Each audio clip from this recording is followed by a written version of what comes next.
როგორც წესი, საქართველოში პოლიტიკაში შემოდიან ყუილით.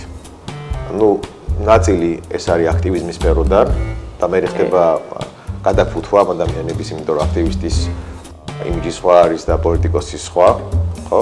ანუ ერთი მხარე მეორე, ერთი მხარე არის ძალიან იმპულსური, ანარქისტული ტიპი, მისი ლექსიკა, მისი ქცევა, მისი სხეულის ენა ძალიან განსხვავდება იმისგან, რაც ელექტორატში უნდათ ადამიანებს პოლიტიკოსისგან. მეორე, ძირითადი წყარო პოლიტიკოსების არის შენიღბული. პოლიტიკოსები რომლებიც ინიღბებიან და ამას თქვენ ძალიან ბევრს ნახავთ მედიაში, ანალიტიკოსის ექსპერტები ძალიან საყვარელი ლეგენდა არის მათთვის. ასევე მედიის წარმომადგენლები, უფლებების დამცველები, ბიზნესმენები, NGO-ს წარმომადგენლები და ასე შემდეგ.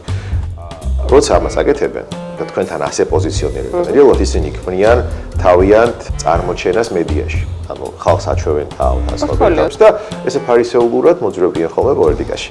ერთი ჟესტი არის, რომელიც ყოველთვის ყველას უვარდება, რაც არ უნდა დაშიფროს თავისი მოტივები და ინტერესები. ეს არის ჩაკეტილი ესეთი მუშტი. ეს ყველა ადამიანს, ვინც პოლიტიკაზე რაიმეს ფიქრობს, აპირებს და უნდა შესვლა, დაიმახსოვრეთ ეს ჟესტი, თუ დაინახავთ ადამიანს და გაგეცნობათ როგორც უფლებების დამცველი, მედიის წარმომადგენელი, ბიზნესმენი, ის უახლოეს პერიოდში შემოაბიჯეს პოლიტიკაში.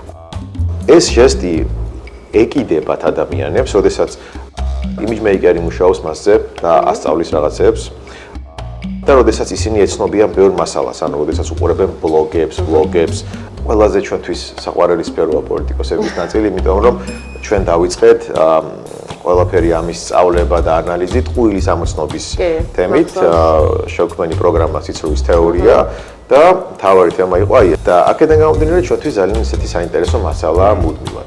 ეს რაც შეეხება მას, მაგრამ ეხლა ტყუილზე როცა ვლაპარაკობთ, ხო?